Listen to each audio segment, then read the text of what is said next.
अस्सलाम वालेकुम, कैसे हैं आप सब। तो आज हम स्टार्ट करेंगे एक्सरसाइज 9A का क्वेश्चन नंबर 7। मेरे पास ये बुक 2 है जिसको हम कॉमनली D2 के नाम से भी जानते हैं। तो ये जो क्वेश्चन नंबर 7 है इसके ए से लेकर F तक यहाँ पे पार्ट है। तो हम कोशिश करेंगे इसको हर वीडियो में कुछ ना कुछ पार्ट्स करें ताकि जितने मैक्सिमम हो सकते हैं कवर हो जाए। मैं कोशिश करूँगा कि जो इसके टफ पार्ट्स हैं वो लाजमी करवा दूँ। तो क्वेश्चन नंबर 7 की स्टेटमेंट रीड कर लेते हैं जल्दी से। तो ये बेसिकली एक्सरसाइज है एक ट्रांसफॉर्मेशन से रिलेटेड और उस ट्रांसफॉर्मेशन का नाम है रिफ्लेक्शन। तो ये सारे क्वेश्चंस रिफ्लेक्शन वाले कंसेप्ट के ऊपर बेस करते हैं। तो क्वेश्चन नंबर 7 की स्टेटमेंट रीड करते हैं। लिखा हुआ है the point A and its image A prime. एक पॉइंट ए है और उसके इमेज का नाम यहाँ पे उन्होंने खुद से कहा है, उसका इमेज का नाम है A prime. Under a reflection are given below. और ए और उसका इमेज ए प्राइम दोनों ही यहाँ पे हर पार्ट्स के अंदर गिवन है। आप देख सकते हैं पहले पार्ट में भी ए भी गिवन है, ए प्राइम भी गिवन है। इसी तरीके से हर पार्ट में ए और ए प्राइम यानी पॉइंट और उसका रिफ्लेक्शन के बाद जो इमेज आता है वो गिवन है यहाँ पे। Plot the points A and A prime on a sheet of graph paper. हमने इन पॉइंट्स को ग्राफ पेपर पे ड्रॉ करना है। Construct the line of reflection. और इन पॉइंट्स को सिर्फ ड्रॉ नहीं करना, मतलब इन पॉइंट्स को सिर्फ प्लॉट नहीं करना बेसिकली, बल्कि जिस लाइन ऑफ रिफ्लेक्शन के तहत ये इमेज आया है ए प्राइम वो उस लाइन ऑफ रिफ्लेक्शन को भी बनाकर दिखाना है। ठीक है। एंड फाइंड इट्स इक्वेशन, और उसकी इक्वेशन भी बनाकर दिखानी है। यानी ये एक मुकम्मल क्वेश्चन है जिसके अंदर आपने सिर्फ पॉइंट्स प्लॉट नहीं करने हैं बल्कि वो पॉइंट्स, उनकी लाइन ऑफ रिफ्लेक्शन और उनकी लाइन ऑफ रिफ्लेक्शन की इक्वेशन भी फाइंड आउट करके दिखानी है। तो यही सारे क्वेश्चंस हैं, हर पार्ट में हम इस तरह ही करेंगे। हमें पॉइंट और उसका जो बेसिकली इमेज है वो गिवन है, इन दोनों की मदद से वो लाइन ऑफ रिफ्लेक्शन पहले ढूंढेंगे वो कहाँ पे आएगी, उसको ड्रॉ कर लेंगे और बाद में उसकी इक्वेशन निकालेंगे। और इस क्वेश्चन नंबर 7 को करने से पहले आप लाजमी जो पहले वाले क्वेश्चन है वो देख लें, क्योंकि वो बेस हैं इन क्वेश्चन तक पहुँचने के लिए। अगर आपको बेस ही नहीं समझ आएगी तो ये क्वेश्चन डायरेक्ट समझना थोड़ा सा टफ हो सकता है। आइए स्टार्ट करते हैं। तो आइए सबसे पहले हम ए पार्ट करने जा रहे हैं। मैं यहाँ पे पॉइंट्स बोलूँगा और प्लॉट करूँगा। आप अपने सामने बुक लाजमी रखिएगा ताकि आप वहाँ से पॉइंट्स देख सकें। तो पार्ट नंबर ए में जो मैं 2 पॉइंट गिवन है ए और ए प्राइम के नाम से, उसमें एक के कोऑर्डिनेट्स हैं 1 1 और एक के कोऑर्डिनेट्स हैं 3 1। तो हम इनको प्लॉट करने जा रहे हैं।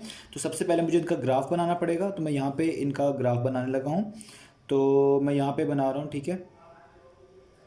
तो यहाँ पे मुझे एक एक्स एक्सिस के लिए लाइन ड्रॉ करनी पड़ेगी। तो मैं ये एक्स एक्सिस के लिए लाइन ड्रॉ कर रहा हूँ। इसी तरीके से एक वाई एक्सिस के लिए मुझे लाइन ड्रॉ करनी पड़ेगी। तो मैं यहाँ पे वाई एक्सिस के लिए भी लाइन ड्रॉ कर देता हूँ। ठीक है। ये मैंने वाई एक्सिस के लिए लाइन ड्रॉ कर दी। ठीक हो गया। मैंने ये बहुत छोटा सा ग्राफ बनाया है, मतलब ज़्यादा एक्सिस जो है लॉन्ग लेंथ के नहीं मतलब बनाए, क्योंकि ये ग्राफ बहुत छोटा होने वाला है, इसमें बहुत बड़े पॉइंट्स नहीं आ रहे हैं। तो आइए स्केल सेट करते हैं हम सबसे पहले। तो सबसे पहला स्केल जो हमें सेट करना पड़ेगा वो ये करना पड़ेगा कि हम यहाँ पे क्या रखने जा रहे हैं, कितने यूनिट्स छोड़ के, बेसिकली कितने बॉक्स छोड़ के हम यहाँ पे 1 काउंट करने जा रहे हैं। तो मैं यहाँ पे 5 स्मॉल बॉक्स छोड़ के 1 यूनिट काउंट कर रहा हूँ एक्स एक्सिस के ऊपर। तो यहाँ पे 1 2 3 4 5 स्मॉल बॉक्स छोड़े, मैंने यहाँ पे 1 लिख दिया। 1 2 3 4 5 मैंने नेक्स्ट 5 स्मॉल बॉक्स छोड़े और मैंने यहाँ पे 2 लिख दिया। ठीक है। फिर 1 2 3 4 5 फिर छोड़े और यहाँ पे मैंने 3 लिख दिया। इसी तरीके से मैं वाई एक्सिस पे भी फिल करूँगा। तो वाई एक्सिस के ऊपर भी मैं ऐसे ही फिल करूँगा 1 2 3 4 5। ठीक है। तो मैं यहाँ पे लिखूँगा 1। ठीक है। ये मेरे पास हो गया 1। फिर 5 स्मॉल बॉक्स छोड़ूंगा 1 2 3 4 5 यहाँ पे। तो मुझे यहाँ पे लिखना पड़ेगा दोबारा से 2 और फिर 1 2 3 4 5 और यहाँ पे लिखूँगा मैं 3। ठीक है। और आगे 1 2 3 4 5 और ये हो जाएगा हमारे पास 4।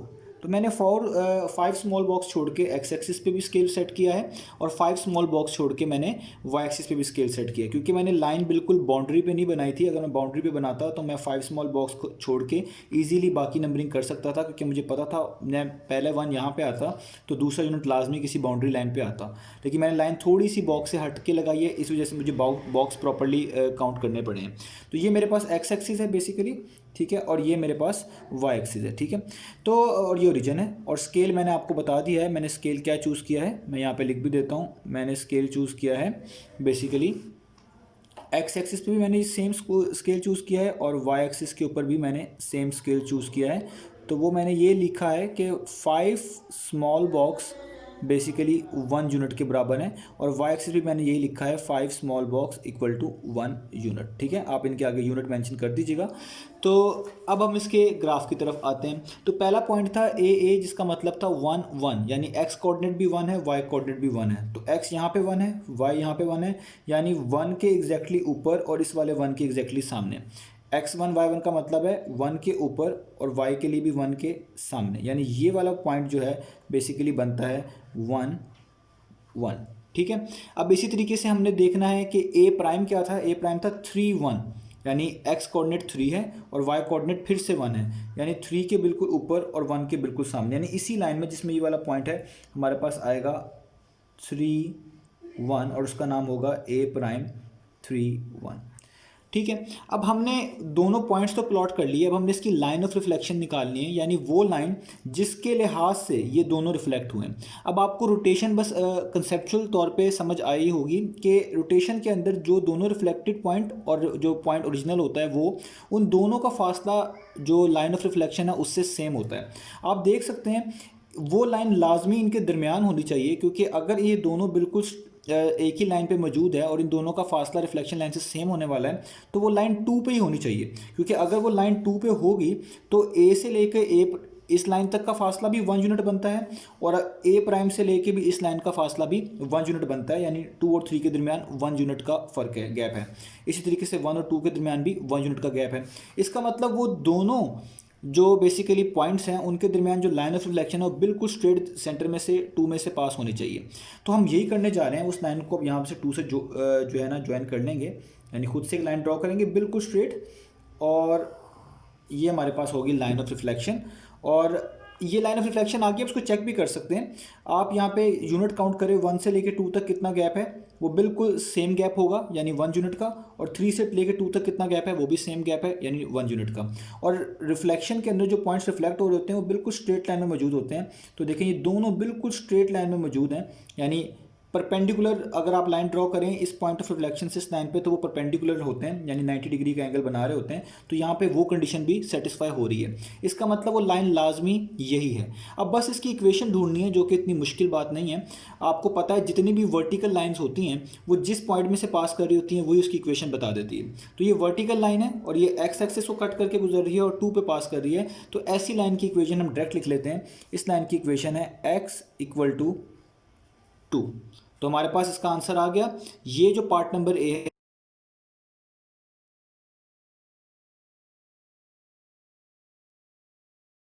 तो ये हो गया हमारे पास पार्ट नंबर ए। तो अब हम स्टार्ट करते हैं इसका पार्ट नंबर बी।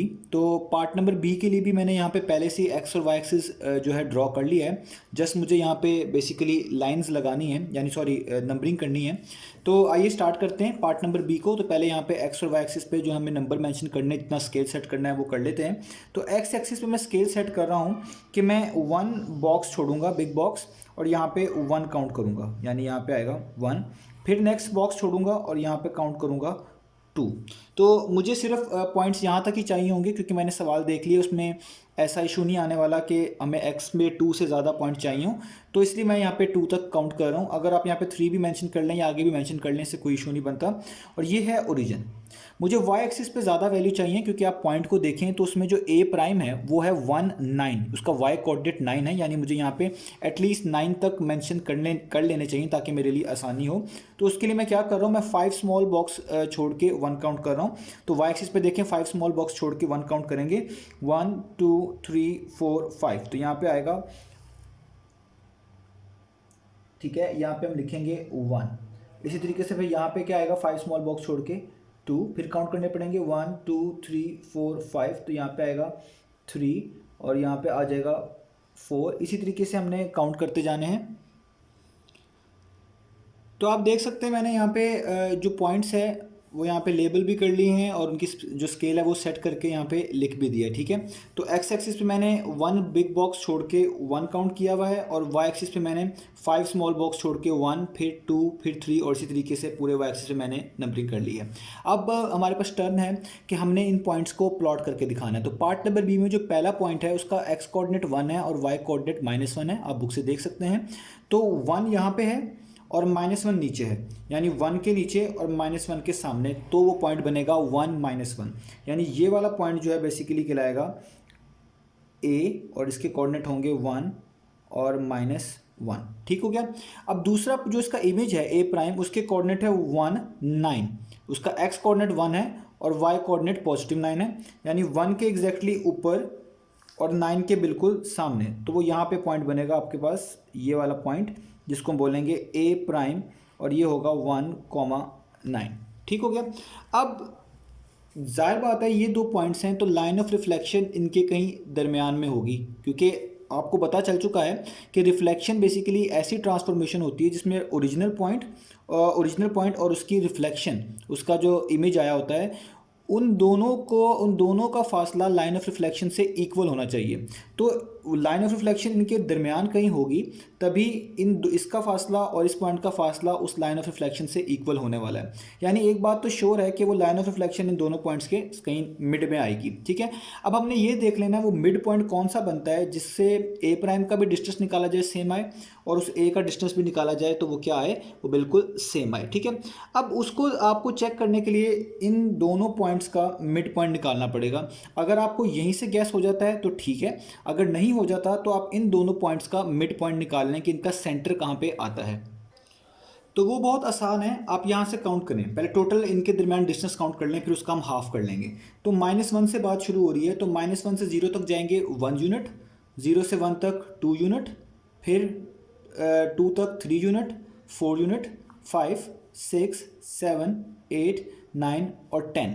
इसका मतलब अगर आप -1 से काउंट करना शुरू करें तो आपको 10 यूनिट्स लगते हैं 1 9 तक पहुंचने में। तो इसका मतलब इन दोनों के दरमियान जो गैप हुआ वो 10 यूनिट्स का हुआ, और मैंने 1 यूनिट इसको कहा है। -1 से लेके 0 1 यूनिट, 0 से लेके 1 तक 2 यूनिट, 1 से लेके 2 तक आगे 3 यूनिट, इस तरह मैंने आगे चले हूँ 0 1 2 3, इस तरह मैंने यूनिट काउंट किए। ठीक है। तो टोटल इस -1 से लेके इस 9 तक पहुँचने में 10 यूनिट्स लगते हैं। इसका मतलब 10 का हाफ क्या होगा, या 10 का मिड क्या होगा, आप इस तरह कह लें 10 का मिड होगा 5, क्योंकि इन दोनों पॉइंट्स का मिड निकालना है, तो इसका मतलब वो 5 यूनिट्स पे होगा। तो आप किसी भी पॉइंट से 5 यूनिट काउंट कर लें, मैं यहाँ से काउंट कर लें तो 5 यूनिट, 9 से 8 तक 1 यूनिट है, तो 1 2 3 4 5। तो आप देखिए 5 यूनिट 4 पे आ रहा है, इसका मतलब लाइन ऑफ रिफ्लेक्शन 4 पे होगी, और वो इन दोनों के मिड में होगी, तो इस तरह होगी। ठीक है। इस तरह नहीं हो सकती। ठीक है, कि वो इन दोनों में से पास कर जाए, क्योंकि जो पॉइंट खुद लाइन ऑफ रिफ्लेक्शन पे आ जाएगा उसका वो तो चेंज ही नहीं होता। तो इसका मतलब है वो लाइन इस तरह होगी। तो आपने जस्ट क्या करना है, उस लाइन को 4 पे, क्योंकि मिड बन रहा है, तो आपने ऐसी लाइन एक ड्रॉ कर देनी है स्ट्रेट जो 4 में से पास कर रही हो। ठीक है। तो ये मैंने लाइन ड्रॉ कर दी है, और ये 4 में से पास कर रही है, ये है वो लाइन ऑफ रिफ्लेक्शन। अब आपको मैंने बताया हुआ है कि जो हॉरिजॉन्टल लाइंस होती हैं उनकी लाइन ऑफ इक्वेशन लिखना बहुत आसान होती है। आप बस ये देख लें वो किस पॉइंट में से पास कर रही हैं, तो 4 में से पास कर रही हैं, तो आप उसको लिखेंगे y = 4। तो हमारे पास वो पॉइंट आ गया, बेसिकली वो दोनों पॉइंट्स तो मौजूद थे, वो लाइन ऑफ रिफ्लेक्शन आ गई जो कि है y = 4, उसकी इक्वेशन भी आ गई, वो मौजूद भी है। आप जस्ट उसको डॉटेड लाइन से यहाँ पे मैच भी कर लें, ताकि आपको पता चल जाए कि इन दोनों के दरमियान 90 डिग्री का एंगल भी बन रहा है, क्योंकि ये हमेशा पॉइंट स्ट्रेट लाइन में होते हैं। तो देखें ये दोनों पॉइंट्स बिल्कुल स्ट्रेट लाइन में हैं, और इनका दरमियान एंगल भी कितना बन रहा है, 90 डिग्री का। इसी को बोलते हैं बेसिकली रोटेशन, कि वो ओरिजिनल पॉइंट और उसका जो रोटेशन करने के बाद पॉइंट मिलता है, उन दोनों का डिस्टेंस इस लाइन से सेम होता है, और अगर आप बिल्कुल स्ट्रेट लाइन ड्रॉ करें तो परपेंडिकुलरली फॉल हो रहा होता है उसके ऊपर। तो ये हो गया हमारे पास बी पार्ट, और इसकी लाइन ऑफ इक्वेशन आ गई है y = 4। तो अब हम बात करते हैं इसके पार्ट नंबर सी की। तो पार्ट नंबर सी में जो पॉइंट्स गिवन है वो हैं 2 1 और 0 3। पहला पॉइंट गिवन है 2 1 और दूसरा पॉइंट गिवन है 0 3। तो मैंने यहाँ पे पहले से ही एक्स एक्सिस और वाई एक्सिस ड्रॉ कर ली हैं, और मैंने अपने हिसाब से ड्रॉ किए हैं। मुझे पता है जितने पॉइंट्स चाहिए और जितना ग्राफ कवर करेगा, मैंने उतना ही स्केल के लिहाज से यहाँ पे उतनी लाइन्स ड्रॉ कर ली हैं। आप इसको पूरा ड्रॉ करके प्रॉपरली कर लीजिएगा। तो मुझे यहाँ पे जो चाहिए मैं उतना ही कर रहा हूँ, आप भी इसको ऐसे भी कर सकते हैं, इसमें कोई इशू नहीं है। तो अक्सर आपको जब पता हो कि ग्राफ में कितने पॉइंट्स आने हैं और हमें कितना स्केल की ज़रूरत पड़ेगी, तो हम just to the point graph plot करते हैं। ठीक है। तो ताकि वो जगह भी आपकी बचे और वो टू द पॉइंट लगे भी। तो ये मेरे पास एक्स एक्सिस है, मुझे यहाँ पे स्केल सेट करना है जल्दी से। तो मैं एक्स एक्सिस पे स्केल सेट कर रहा हूँ कि मैं 1 बिग बॉक्स छोड़ूंगा और 1 यूनिट काउंट करूँगा। यानी ये मैंने पहला बॉक्स छोड़ा एक्स एक्सिस पे और यहाँ पे काउंट किया 1, फिर अगला बॉक्स छोड़ा, यहाँ पे काउंट किया 2, फिर अगला बॉक्स छोड़ा और यहाँ पे काउंट किया 3। यही स्केल मैं वाई एक्सिस पे भी सेट कर रहा हूँ, यानी वाई एक्सिस पे भी एक बॉक्स छोड़ूंगा और यहाँ पे लिखूंगा 1, फिर नेक्स्ट बॉक्स छोड़ूंगा, यहाँ पे लिखूंगा 2, फिर नेक्स्ट बॉक्स छोड़ूंगा, यहाँ पे लिखूंगा 3। तो मुझे बस इतने ही पॉइंट्स की ज़रूरत पड़ने वाली है पार्ट नंबर सी के अंदर। और यहाँ पे स्केल भी मेंशन कर देता हूँ जो कि लाजमी होता है, आप लोग भी करिएगा। तो एक्स एक्सिस पे जो मैंने स्केल सेट किया हुआ है वो ये स्केल सेट किया हुआ है कि बेसिकली मैं 1 बिग बॉक्स, ठीक है, मैं बी लिख रहा हूँ शॉर्ट करके, उसको मैं काउंट कर रहा हूँ 1 यूनिट, यानी 1 बॉक्स छोड़ा बिग और उसको काउंट किया है 1 यूनिट, ठीक है। इसी तरीके से मैंने वाई एक्सिस पे भी करना है और उधर भी मैंने यही स्केल सेट किया है कि एक बिग बॉक्स छोड़ा है और उसको भी काउंट किया है 1 यूनिट, ठीक है। तो अब ग्राफ की बारी है, तो पहला पॉइंट हम प्लॉट करते हैं। तो पहला पॉइंट है हमारे पास 2 1, एक्स कोऑर्डिनेट 2 है और वाई कोऑर्डिनेट 1 है, यानी 2 के एग्जैक्टली ऊपर और 1 के एग्जैक्टली सामने, यानी ये वाला पॉइंट है जिसका नाम होगा ए, उसका होगा 2 1, ठीक है। और अब दूसरा पॉइंट है हमारे पास 0 3, उसका एक्स कोऑर्डिनेट ही 0 हो गया है और वाई कोऑर्डिनेट 3 आ रहा है। तो ऐसे पॉइंट जिसका एक्स कोऑर्डिनेट 0, पहला वाला 0 और दूसरा वाला कोई नंबर आ रहा हो, वो हमेशा इस वाई एक्सिस के ऊपर आता है। तो आप देखें वाई एक्सिस पे दूसरा कोऑर्डिनेट क्या है, यानी एक्स 0 है तो वाई कितना है, वो है 3, यानी दूसरा पॉइंट एग्जैक्टली इस लाइन के ऊपर आएगा और इसका नाम होगा ए प्राइम और ये होगा 0 और 3। अब यहाँ पे थोड़ा सा इशू आने वाला है क्योंकि जो पहले हमने सवाल किए हैं वो बड़े इजी थे, उसके अंदर आसानी से आप पॉइंट गैस कर लेते थे कि इन दोनों का मिड पॉइंट कहाँ पे आएगा। इधर थोड़ा सा मिड पॉइंट ढूंढने में इशू हो सकता है। तो मैंने आपको एक प्रोसीजर बताया हुआ है जो कि हम क्वेश्चंस में सॉल्व करते हैं कि अगर आपको निकालनी पड़ जाए लाइन ऑफ रिफ्लेक्शन की इक्वेशन, तो आपको जो 2 पॉइंट गिवन होते हैं आप उनका मिड पॉइंट निकालते हैं और उस मिड पॉइंट की मदद से उसकी लाइन ऑफ रिफ्लेक्शन को ढूंढ लेते हैं। अब उसको ऑब्जर्व करने के बहुत से मेथड हो सकते हैं। फॉर एग्जांपल अगर आप देखें इन दोनों पॉइंट का मिड निकालना है तो आप देखें इन दोनों पॉइंट्स के दरमियान टोटल गैप कितना है। तो अगर आप ऑब्जर्व करें इस ग्राफ से कि ये एक बॉक्स है, ये दूसरा बॉक्स है, यानी 2 बॉक्स अगर मूव करें तो हम इस पॉइंट तक पहुंच जाते हैं। तो इसका मतलब इन दोनों पॉइंट्स का जो मिड है ना वो ये वाला पॉइंट होना चाहिए। अब हमें पॉइंट तो यहाँ से पता चल रहा है, इसका मतलब वो लाइन लाजमी इस पॉइंट में से पास कर रही होगी। अब ये नहीं पता कि वो थोड़ा सा इस तरह पास करेगी या बिल्कुल एग्जैक्टली पास करेगी, लेकिन वो ऑब्जर्वेशन से काफ़ी क्लियर है कि वो पॉइंट लाइन कुछ इस तरह की होगी। तो हम इसको मैथमेटिकल रखते हैं, हम इसका पूरा डिटेल प्रोसीजर यहाँ पे कर लेते हैं। आपने सबसे पहले इन दोनों पॉइंट्स का ना मिड पॉइंट निकालना है, तो आइए पहले इन दोनों पॉइंट्स का मिड पॉइंट निकाल लेते हैं।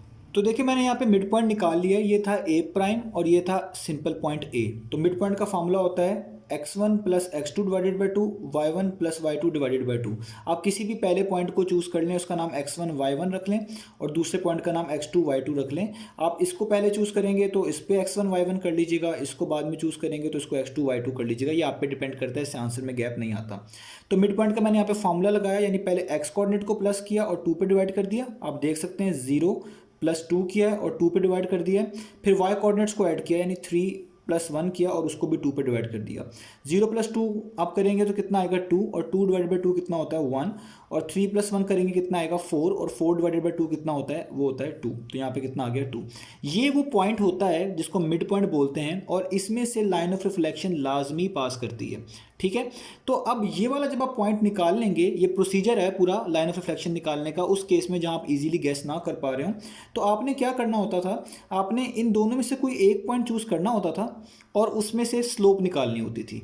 तो मैं भी यहाँ में से इन दोनों में से एक पॉइंट चूज़ करूँगा, मैं इस ए प्राइम को चूज़ कर रहा हूँ और इसकी स्लोप निकालूंगा, ठीक है। इस पॉइंट का नाम मैंने रखा हुआ है एम, ठीक है। तो मैं यहाँ पे लिखूंगा slope of line A M, यानी ये ए और एम को ज्वाइन करने से जो लाइन बनेगी ये उसकी स्लोप आएगी।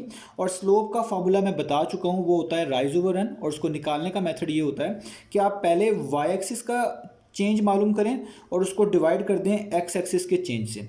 आपको इन स्लोप निकालते वक्त भी किसी पॉइंट को फर्स्ट पॉइंट और किसी पॉइंट को सेकंड पॉइंट कहना पड़ेगा, तभी आपके लिए आसानी रहेगी।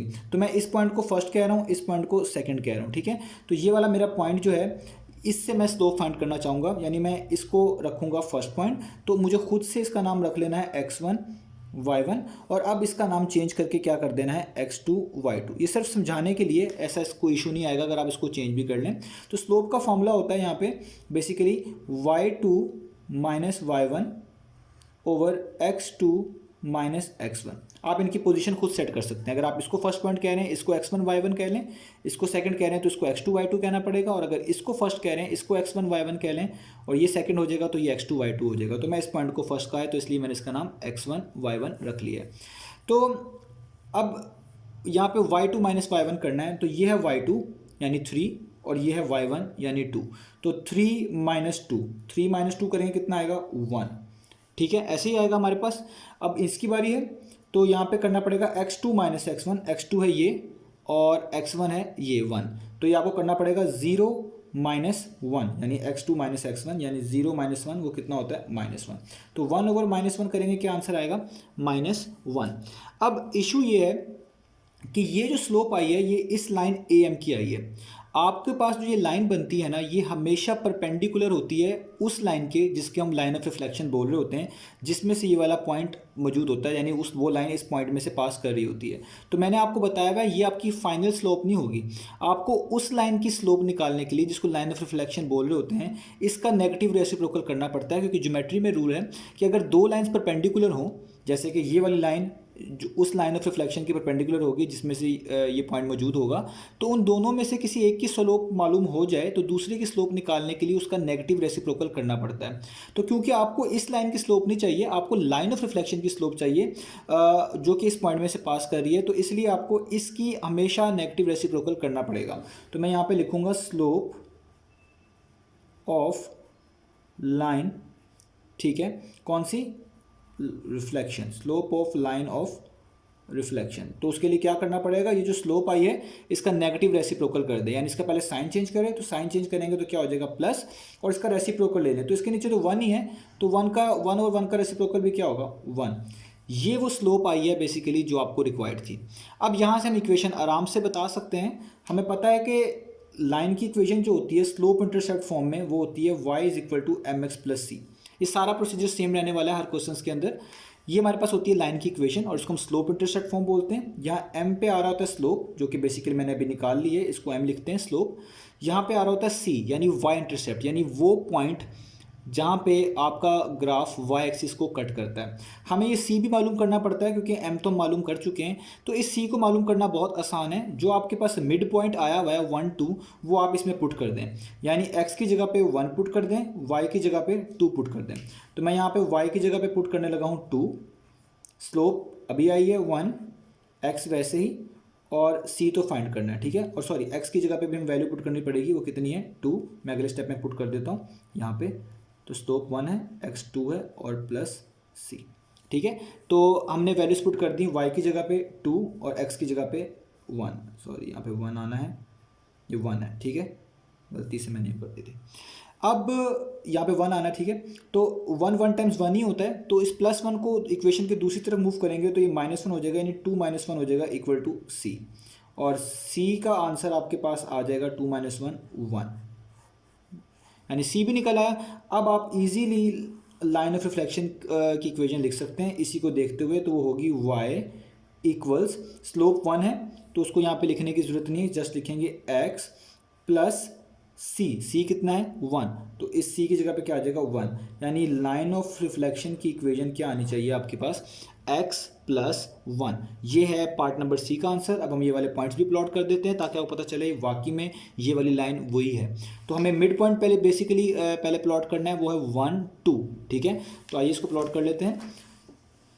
तो मिड पॉइंट है 1 2, यानी x कोऑर्डिनेट 1 है, y कोऑर्डिनेट 2 है, यानी 1 के ऊपर 2 के सामने, और ये एग्जैक्टली वही पॉइंट है जो मैंने आपको बताया था, ठीक है। तो ये है मिड पॉइंट 1 2, ठीक हो गया। अब आपको पता चल चुकी है कि लाइन की जो इक्वेशन है वो है x + 1, y = x + 1। आप ये देख भी सकते हैं, यहाँ पे मैंने सॉल्व करी है अभी, ये है वो y = x + 1।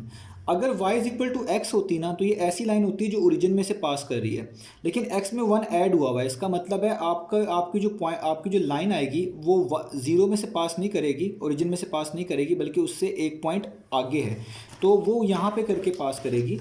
यानी आप बिल्कुल स्ट्रेट रखें, 0 से तो पास नहीं कर सकती ओरिजिन से, क्योंकि x में +1 हुआ हुआ है, यानी वो एक ऊपर है, वो इसमें से पास करेगी।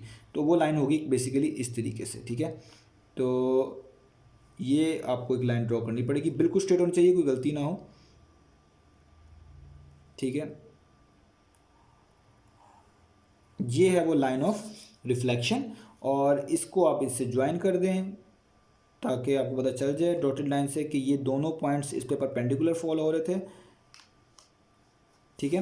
और ये देखें 90 डिग्री का एंगल भी बना रहे हैं। और आप लोग देख भी सकते हैं कि जो हमने ए एम की स्लोप निकाली थी, जो भी -1 आई थी, और उसका नेगेटिव रेसिप्रोकल निकाला तो हमें इसकी स्लोप मिली थी। तो ये है लाइन की इक्वेशन y = x+1। और इससे आप ऑब्जर्व भी कर लें कि अगर आपको लिखा हुआ आ जाए y = x+1 का ग्राफ बनाएं तो वो जाहिर बात है यही लाइन बनेगी। तो x+1 किस तरह की लाइन होती है, जस्ट ओरिजिन से थोड़ा आगे 1 आगे, क्योंकि 1 यूनिट ऐड हुए हैं तो 1 आगे उसमें से ये पास कर रही होगी। इसमें आप खुद से पॉइंट पुट करते दो और आपको तब भी पता चल जाता कि ये लाइन कहाँ पे आपको बेसिकली मिलने वाली है, ठीक है। तो ये हो गया इसका पार्ट नंबर सी। तो अब हम स्टार्ट करते हैं पार्ट नंबर डी। तो मैंने टाइम बचाने के लिए यहाँ पे पहले से ही ग्राफ जो है जस्ट जो एक्सिस हैं और उसका स्केल है सेट करके रखा हुआ है ताकि टाइम बच जाए, क्योंकि अब आपको मैंने बता चुका हूँ कि किस तरीके से ग्राफ बनाते हैं, किस तरीके से स्केल सेट करते हैं, किस तरीके से बाकी चीज़ें करनी है। तो टाइम बचाने के लिए मैंने यहाँ पे सबसे पहले ही एक्स एक्सिस और वाई एक्सिस ड्रॉ कर लिए हुए हैं। एक्स एक्सिस पे मैंने 1 बिग बॉक्स छोड़ के 1 काउंट किया है, नेक्स्ट बिग बॉक्स छोड़ के 2 काउंट किया है। इसी तरीके से यही स्केल वाई एक्सिस पे चूज़ किया है, 1 बिग बॉक्स छोड़ा है, 1 काउंट किया है, अगला बिग बॉक्स छोड़ा है, 2 काउंट किया है, और सो ऑन, ठीक है। और मैं आपको बता चुका हूँ, मैंने यहाँ पे कुछ स्टूडेंट ये भी क्वेश्चन पूछ सकते हैं कि आपने इतना छोटा सा ग्राफ क्यों बनाया है। तो एक तो मैंने स्पेस बचाई है, दूसरा ये आप टू द पॉइंट ग्राफ बनाएं, वो ज़्यादा अच्छा होता है। अगर आप फुल एक्सिस ड्रॉ कर लें और वो पॉइंट जो नहीं भी ज़रूरत पड़ने हैं वो भी लिख लें तो भी कोई इशू नहीं आएगा, जस्ट स्पेस जो है वो ज़ाया होगी। तो मैंने इसलिए जो चीज़ मुझे चाहिए उतने ही पॉइंट्स यहाँ पे रख के कर ली हैं। आप यहाँ पे वाई एक्सिस और नेगेटिव वाई एक्सिस भी लिख लीजिएगा, वो आप पे डिपेंड करता है। तो अब मेरे पास जो पार्ट नंबर डी है उसका सबसे पहला जो कोऑर्डिनेट्स जो हमें गिवन है ए यानी पॉइंट के, वो है 0 1। उसका एक्स कोऑर्डिनेट 0 है और वाई कोऑर्डिनेट कितना है 1, यानी वो पॉइंट लाजमी वाई एक्सिस के ऊपर आएगा। मैंने आपको अभी बताया कि ऐसा पॉइंट जिसमें एक्स कोऑर्डिनेट 0 हो वो इस वाई एक्सिस के ऊपर आता है, क्योंकि 0 1 है तो 1 पे ऊपर वो आएगा, तो इसलिए मैं यहाँ पे लगा लेता हूँ वो पॉइंट बिल्कुल इसके ऊपर होगा और उसका नाम होगा A01 जो उन्होंने खुद से लिखा हुआ है। अब दूसरा जो पॉइंट है उसका नाम है ए प्राइम, जो उसकी बेसिकली रिफ्लेक्शन है वो है 1 2, यानी एक्स कोऑर्डिनेट 1 वाई कोऑर्डिनेट 2, यानी 1 के ऊपर 2 के सामने, तो वो ये वाला कोऑर्डिनेट बेसिकली बनता है 1 2, जिसको हम बोलते हैं ए प्राइम, ठीक है। तो यहाँ पे हो गया। अब लाइन ऑफ रिफ्लेक्शन कहाँ आएगी, जाहिर बात है वो इन दोनों के बिल्कुल कहीं मिड में होगी। अब उसको निकालने का मेथड मैंने आपको बता दिया है, अभी लास्ट पार्ट में भी सॉल्व किया है कि अगर आपको line of reflection easily guess हो जाती है और आप समझ जाते हैं कि वो इन दोनों के मिड में आनी चाहिए थी और वो यहाँ मिड बनता है और वो इस तरह की लाइन होगी, तो इट इज़ ओके, ठीक है। आप उसको डायरेक्ट जो है ना यहाँ पे ड्रॉ कर लें। लेकिन अगर आपने उसको क्रॉस वेरीफाई करना है और आपने उसको मैथमेटिकली कंप्यूट करके निकालना है तो पूरा प्रोसीजर मौजूद है। वही सेम प्रोसीजर जो पार्ट नंबर सी में किया है, बिल्कुल सेम तरीके से वही प्रोसीजर इन दो पॉइंट्स के लिए आपने कर देना है। तो आपको उस लाइन ऑफ रिफ्लेक्शन की इक्वेशन ही पता चल जाएगी और वो लाइन किस तरह की होगी वो भी मालूम हो जाएगी। तो आइए वो जल्दी से कर लेते हैं। मैंने वो सॉल्व कर दिया, मैं आपको सारे स्टेप्स दोबारा से एलेबरेट कर देता हूँ। तो देखिए मेरे पास ये दोनों पॉइंट्स गिवन थे A01 और A'12। तो मुझे आपको मैंने बताया जब आपको लाइन ऑफ रिफ्लेक्शन निकालनी हो तो सबसे पहले आप इनका मिड पॉइंट निकालते हैं। तो मिड पॉइंट निकालने का तरीका होता है कि x वाले कोऑर्डिनेट्स को भी ऐड करके 2 पे डिवाइड कर दें और जो y कोऑर्डिनेट है y1 और 2 इनको भी ऐड करके 2 पे डिवाइड कर दें। तो मैंने यही काम किया है। आप देखें 0 + 1 किया है, इसको भी 2 पे डिवाइड कर दिया। y कोऑर्डिनेट में 1 + 2 किया है, इसको भी डिवाइड कर दिया 2 से। 0 + 1 1 होता है तो 1/2 आ गया, 1 + 2 3 होता है तो 3/2 यहाँ पे मौजूद है। यानी पहला कोऑर्डिनेट 1/2, दूसरा कोऑर्डिनेट 3/2। अगला काम ये होता है, मैंने आपको कहा है कि आपके पास जो ये वाला पॉइंट आया है इस पॉइंट के साथ इन दोनों में से कोई एक पॉइंट चूज़ कर लें और उससे आप स्लोप निकालेंगे। तो मैंने एक पॉइंट ये चूज़ किया है और एक पॉइंट ये चूज़ किया है। इन दोनों की मदद से मैंने क्या निकालनी है अब स्लोप। स्लोप निकालने का मेथड ये होता है कि आप पहले y का चेंज निकालें y कोऑर्डिनेट में और उसको डिवाइड कर दें x कोऑर्डिनेट के चेंज से। आप जिसको भी फर्स्ट मान रहे हैं इससे कोई भी फर्क नहीं पड़ेगा, आंसर सेम रहेगा। तो मैं इस मिड पॉइंट वाले को फर्स्ट मान रहा हूँ तो पहले इससे स्टार्ट करूँगा। मैं y कोऑर्डिनेट का चेंज निकालना है यानी 3/2 - 1, दोनों के y कोऑर्डिनेट का सब्ट्रैक्ट करना है यानी 3/2 - 1 और उसको डिवाइड कर देना है x के चेंज से यानी 1/2 - 0। x कोऑर्डिनेट को भी माइनस करना है और y कोऑर्डिनेट को भी माइनस करना है। y कोऑर्डिनेट वाले न्यूमरेटर में आएंगे, x कोऑर्डिनेट वाले डिनोमिनेटर में आएंगे। तो सबसे पहले किया 3/2 - 1, तो देखिए मैंने ऊपर लिख लिया 3/2 - 1 और उसको डिवाइड कर दिया x वालों के चेंज से यानी 1/2 - 0। तो देखिए मैंने नीचे लिखा हुआ है 1/2 - 0। इनको जस्ट सॉल्व किया है, 3/2 में से 1 निकालेंगे तो 1/2 आएगा, 1/2 में से 0 माइनस करेंगे तो कोई फर्क नहीं आएगा, फिर भी 1/2 आएगा, दोनों कैंसिल हो जाएंगे, सेम है, तो आंसर क्या आ जाएगा 1। ठीक है, आपको मैंने बताया ये उस लाइन की स्लोप नहीं होती, ये बेसिकली उस लाइन की स्लोप होती है जो लाइन ऑफ रिफ्लेक्शन के परपेंडिकुलर होती है। तो अगर हमें परपेंडिकुलर लाइन की स्लोप पता हो तो उसकी जो दूसरी लाइन है जो उसकी परपेंडिकुलर होती है, उसके स्लोप निकालने का तरीका ये होता है कि आप इसकी स्लोप को, इसका साइन चेंज करें, अगर प्लस है तो माइनस बना दें, माइनस है तो प्लस बना दें, और इसका रेसिप्रोकल ले लें। तो 1/1 का रेसिप्रोकल तो 1 ही होने वाला है, कोई चेंज तो आएगा नहीं, बस साइन का चेंज आएगा, क्योंकि ये पॉजिटिव है तो हमें उस लाइन ऑफ रिफ्लेक्शन की स्लोप लाजमी क्या मिलनी चाहिए, नेगेटिव। ये होता है रूल ऑफ ज्योमेट्री। अब हमने, जब हमारे पास स्लोप आ चुकी है, अब हमने जनरल फॉर्म लिखनी है लाइन की, जो कि होती है y = mx + c। इसको हम स्लोप इंटरसेप्ट फॉर्म भी बोलते हैं, क्योंकि इसके अंदर m स्लोप होती है और c y इंटरसेप्ट होता है, जहाँ पे ग्राफ y एक्सिस को टच कर रहा होता है, उसको c बोलते हैं। आपने ये वाली स्लोप -1 और ये वाला मिड पॉइंट इसके अंदर पुट कर देना है ताकि आपको c की वैल्यू भी मिल जाए। तो देखिए मैंने पुट कर दिया है, y की जगह पे y कोऑर्डिनेट 3/2, m की जगह पे -1, x की जगह पे x कोऑर्डिनेट 1/2 और प्लस c वैसे। -1 को 1/2 से मल्टीप्लाई करेंगे तो जाहिर बात है -1/2 ही आएगा, और -1/2 को इक्वेशन के दूसरी तरफ मूव करेंगे तो ये +1/2 हो जाएगा इस तरीके से, यानी 3/2 + 1/2। इस -1/2 को इक्वेशन की दूसरी तरफ मूव कर लिया, तो 3 + 1 4 होता है, और 4/2 होगा 2, यानी 3/2 + 1/2 बेसिकली हो जाएगा 4/2, और इसको सॉल्व करने के बाद आपको आंसर मिलेगा c का 2। तो c भी 2 आ चुका है, m पहले से पता था, अब आप इक्वेशन आराम से लिख सकते हैं। इसी इक्वेशन में m की और c की वैल्यू पुट कर दें, तो देखिए मैंने पुट कर दी है, m की जगह -1 आ चुका है, x की जगह पे x ही है, और c की जगह पे ये 2 वैल्यू आ चुकी है। और इसको ज़रा सॉल्व कर लूँ तो -1 को x से मल्टीप्लाई करें तो ये बनता है y = -x + 2। और इसको ऐसे भी लिख सकते हैं, आप इस -x को इक्वेशन के दूसरी तरफ मूव कर लेंगे तो ये भी बन जाएगी y + x = 2। ये दोनों इक्वेशन आप लिख सकते हैं, ये है बेसिकली लाइन ऑफ रिफ्लेक्शन की इक्वेशन।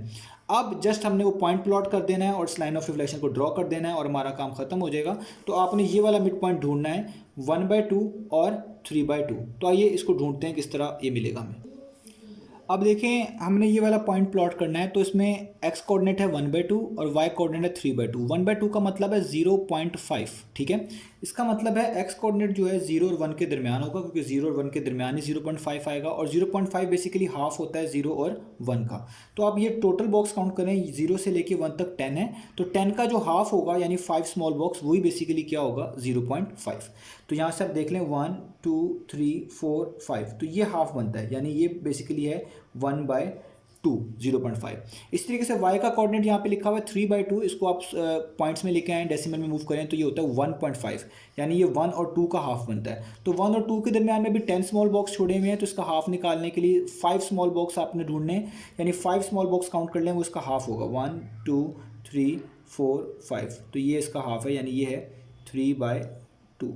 तो ये पॉइंट कहाँ पे होगा फिर, 1/2 के ऊपर 3/2 के सामने, 1/2 के ऊपर 3/2 के सामने, तो ये पॉइंट कुछ यहाँ पे करके बनेगा यहाँ पे, ठीक है। ये आ गया वो पॉइंट जो इसका बेसिकली है मिड पॉइंट, जिसको कैपिटल M से डिनोट कर रहा हूँ। तो इसका मतलब लाइन ऑफ रिफ्लेक्शन क्या होगी, जो इन तीनों पॉइंट्स को कनेक्ट कर रही होगी, ठीक है, कि बिल्कुल स्ट्रेट हम परपेंडिकुलर ड्रॉ करते हैं तो वो लाइन ऑफ रिफ्लेक्शन ही के ऊपर। तो अब देखें, मैंने जो ए पॉइंट था और ए प्राइम था, इनको डॉटेड लाइन से जोड़ दिया, और जो मिड पॉइंट मैंने आपको भी बताया है जो यहाँ पे लाई कर रहा था, उसमें से मैंने एक स्ट्रेट लाइन पास कर दी है। यही वो लाइन ऑफ रिफ्लेक्शन है जो फाइंड करनी थी, और इसकी इक्वेशन भी साथ लिखी हुई है, वो है y = -x + 2। या तो ये यूज़ कर लें, या y + x = 2, यानी -x को यहाँ मूव कर लें तो ये वाली लिख लें, दोनों इक्वेशन ठीक है। अब यहाँ पर एक सवाल पैदा होता है कि अक्सर स्टूडेंट ये पूछते हैं कि आपने जो ये लाइन ड्रॉ की है, आपको किससे पता चला ये 2 में से ही पास करेगी, यानी अक्सर हालांकि ये ऑब्वियस है और ऑब्जर्व इंसान कर सकता है इस बात को कि ए प्राइम और ए के बिल्कुल मिड में लाइन होनी चाहिए। अगर आप ग्राफ से इसका मिड निकालें तो यहाँ पे करके बनता है, तो ऐसी स्ट्रेट लाइन ड्रॉ कर दें जो मिड में से पास कर रही हो। तो अगर आपने ग्राफ की स्पेसिंग बिल्कुल ठीक रखी हुई है, इसका स्केच सेट रखा है, वो ऑटोमेटिकली 2 में से ही पास कर रही होगी, ठीक है। बाकी इसको चेक करने का मेथड भी है, वो मेथड मैं यहाँ पे शो कर देता हूँ कि आपके पास जो इक्वेशन होती है रिफ्लेक्शन लाइन की, आप इसमें सबसे पहले x की जगह पे 0 पुट कर दें। तो देखिए, जब आप यहाँ पे x की जगह पे 0 पुट करेंगे तो 0 + 2 कितना हो जाएगा 2, यानी आपको y का आंसर कितना मिलेगा 2 मिलेगा। तो आपका पॉइंट बनेगा, x की जगह पे 0 पुट किया तो y का आंसर मिला 2, इसको बोलेंगे ये पॉइंट बना। तो ये कहाँ पे है 2 पे, y एक्सिस पे कहाँ पे है ये 2 पे, यानी इस पॉइंट पे। तो देखें जो ये पॉइंट आता है आपने उसी में से लाइन पास करनी होती है, तो ये लाइन 2 में से ही पास हो रही है। और अगर आप इसमें y की जगह पे 0 पुट करते हैं तो यहाँ पे जब आप 0 पुट करेंगे तो ये +2 यहाँ के -2 हो जाएगा और ये माइनस माइनस से कट जाएगा, तो x का आंसर आएगा 2। इसका मतलब x का आंसर जब 2 आएगा तो ये लाइन हमेशा 2 में से ही पास कर रही होगी x कोऑर्डिनेट पे। तो x कोऑर्डिनेट कहाँ पे है? 2। तो देखिए अगर आप इसको थोड़ा सा एक्सटेंड करें तो ये 2 में से ही पास कर रही है, ठीक है।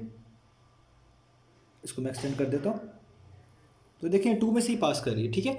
तो इस तरीके से हम इसको जज करते हैं। अब मैंने इसके जो है ए से लेकर डी तक पार्ट करवा दी हैं। ई पार्ट और एफ पार्ट बिल्कुल सिमिलर फैशन में ही हो जाएंगे, आप उसको खुद से ट्राई करें और मैं उम्मीद करता हूँ आप खुद से ट्राई करने की कोशिश करेंगे, क्योंकि यहाँ पे चैनल का मकसद ये है कि आपको बेसिक कंसेप्ट समझा दिए जाए, या कोई टफ क्वेश्चन है वो यहाँ पे मैं कर दूँ।